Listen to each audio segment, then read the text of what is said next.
Dear students, welcome back to my channel. In this video, we are going to learn about hypertrophy of the heart muscle. When analyzing an ECG, you should routinely check for present hypertrophy of the heart chambers. The chest lead V1 provides almost all of the information needed regarding detecting hypertrophy. Let's go step by step. When we talk about hypertrophy of the atria, we use the term atrial enlargement.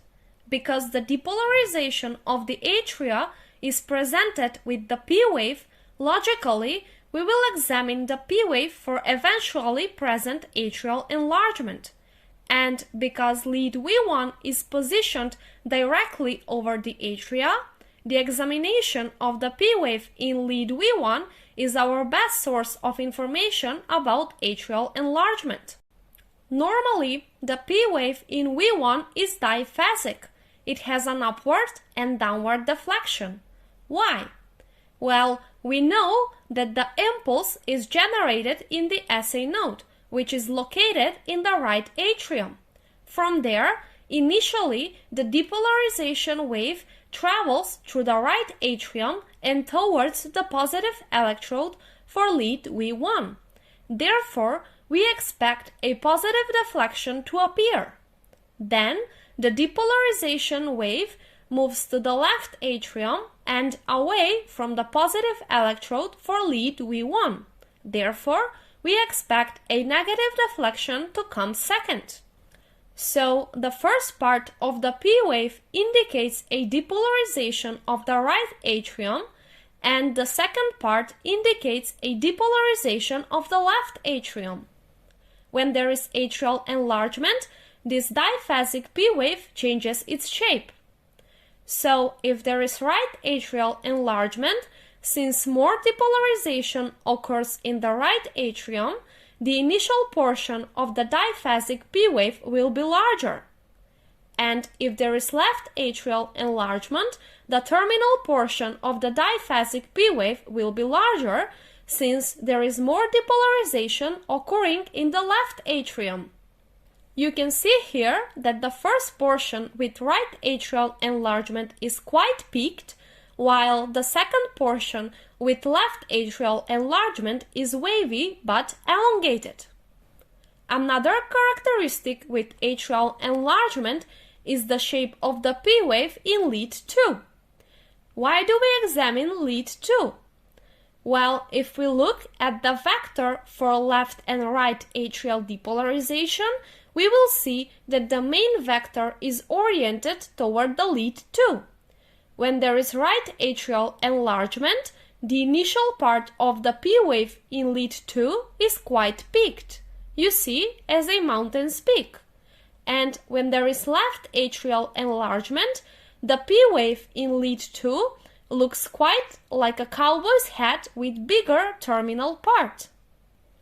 Now, if both of the atria are enlarged, we expect the both shapes of the P wave to be present at the same time, right? So we will have a hat-shaped P wave with pitched initial part and wavy terminal part. Characteristic names are used for these shapes of the P wave. Those are P pulmonary for right atrial enlargement, because in most of the cases, right atrial enlargement is a result of a present disease in the lungs. And P mitrale for left atrial enlargement, because in most of the cases, the left atrial enlargement is due to a mitral stenosis or associated with left ventricular hypertrophy.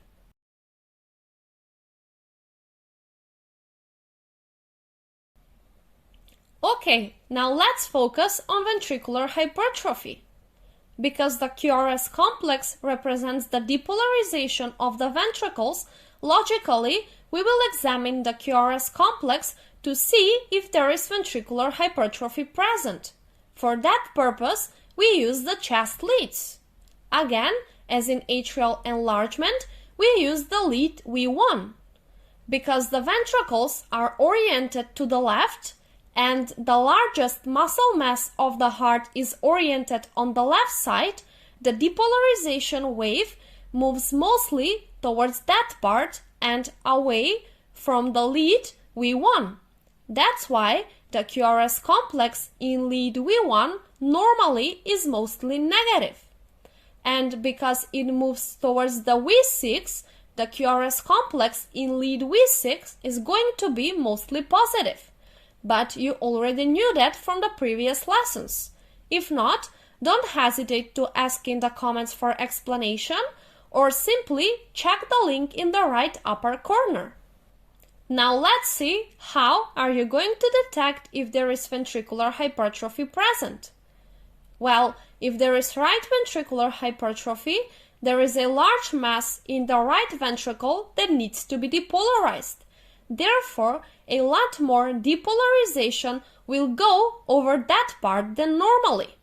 So the depolarization wave moves towards the right side where the lead V1 is positioned.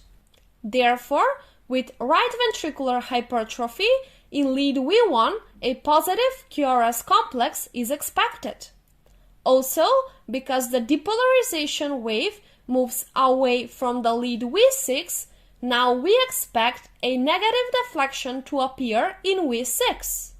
So, significant S wave in V5 and V6 will appear where normally is not present.